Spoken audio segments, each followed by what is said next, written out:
এছএমৰ আণ্ডাৰৰ ANM পোষ্টৰ কেণ্ডিডেটৰ list প্ৰকাশ কৰিছে। এই লিষ্টত কেণ্ডিডেটৰ নাম বহুত আহিছে। যিসকলৰ নাম আহিছে সেইসকল কেণ্ডিডেটৰ এতিয়া স্কিল টেষ্ট আৰু ইণ্টাৰভিউত এপিয়াৰ হ'ব লাগিব। পুনৰ জনাই দিব বিচাৰিছো এনএইচএমৰ আণ্ডাৰত অৰ্থাৎ নেশ্যনেল হেল্থ মিছন আণ্ডাৰত যিসকল কেণ্ডিডেট এএনএম পোষ্টত আবেদন কৰিছিল সেইসকল প্ৰাৰ্থীৰ এতিয়া স্কিল টেষ্ট আৰু ইণ্টাৰভিউ হ'ব। ইণ্টাৰভিউ তাৰিখ ঘোষণা কৰিছে। এই লিষ্টত বহুত কেণ্ডিডেটৰ নাম আহিছে। টোটেল এই লিষ্টত কেণ্ডিডেটৰ নাম আহিছে 3,235 নাম আহিছে আৰু টোটেল পোষ্ট আছিল 106 পোষ্ট আছিল এনএমৰ আৰু কেণ্ডিডেটৰ নাম আহিছে 3,235। এই 3,235ৰ ভিতৰত অনলি 106 কেণ্ডিডেট জব পাব।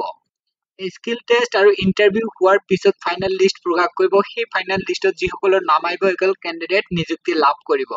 এনএমৰ 106টা পোষ্টৰ অনলাইন ফৰ্ম ফিলআপ 2020 চনত হৈছিল। 2020 চনৰ আগষ্ট মাহত ফৰ্ম ফিলআপ হৈছিল আৰু লাষ্ট ডেট আছিল আগষ্টৰ 20 তাৰিখ আছিল লাষ্ট ডেট। যিসকল কেণ্ডিডেট 2020 চনত এনএমৰ 106টা পোষ্টত আবেদন কৰিছিল তাৰ পিছত যিসকলে ৰিচেণ্টলি কেইদিনমান আগতে ৰেজিষ্ট্ৰেশ্যন চাৰ্টিফিকেট আপলোড কৰিছিল এইসকল কেণ্ডিডেটৰ এই তালিকা প্ৰকাশ কৰিছে।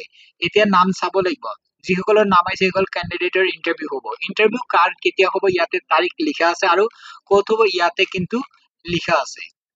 এতিয়া জনাই দিয়া হ'ব ক'ত হ'ব কেণ্ডিডেটৰ স্কিল টেষ্ট আৰু ইণ্টাৰভিউ আৰু ইয়াতে উল্লেখ কৰিছে যেতিয়া কেণ্ডিডেট যাব তেতিয়া কিন্তু অৰিজিনেল প্ৰমাণ পত্ৰ আৰু অভিজ্ঞতাৰ অৰ্থাৎ এক্সপিৰিয়েন্সৰ প্ৰমাণ পত্ৰ লৈ যাব লাগিব। ইয়াতে উল্লেখ কৰিছে। ইয়াতে কৈছে যে experience documents in original to produce before selection committee আৰু ইয়াতে উল্লেখ কৰিছে সেলফ এটেস্টেড ফটোকপিজ মানে জেৰক্স কৰি লগত প্ৰমাণ পত্ৰ লৈ যাব লাগিব ইণ্টাৰভিউ টাইমত ইয়াতে উল্লেখ কৰিছে। এতিয়া ক'ত হ'ব জনাই দিয়া হ'ব। State institute health family welfare 6 mile Guwahati 6 mile যাব লাগিব তাতে অফিচ আছে ইয়াতে হ'ব। আৰু কাৰ কেতিয়া হ'ব ইয়াতে তাৰিখ লিখা আছে। ইয়াতে তাৰিখ লিখা আছে। প্ৰথম কেণ্ডিডেটৰ ৰেজিষ্ট্ৰেশ্যন নাম্বাৰটো চাব লাগিব নাম চাব লাগিব আৰু তাৰিখটো ইয়াতে চাব লাগিব। বেলেগ বেলেগ তাৰিখ দিয়া আছে। চেম ডেটত সকলোৰ নহয়।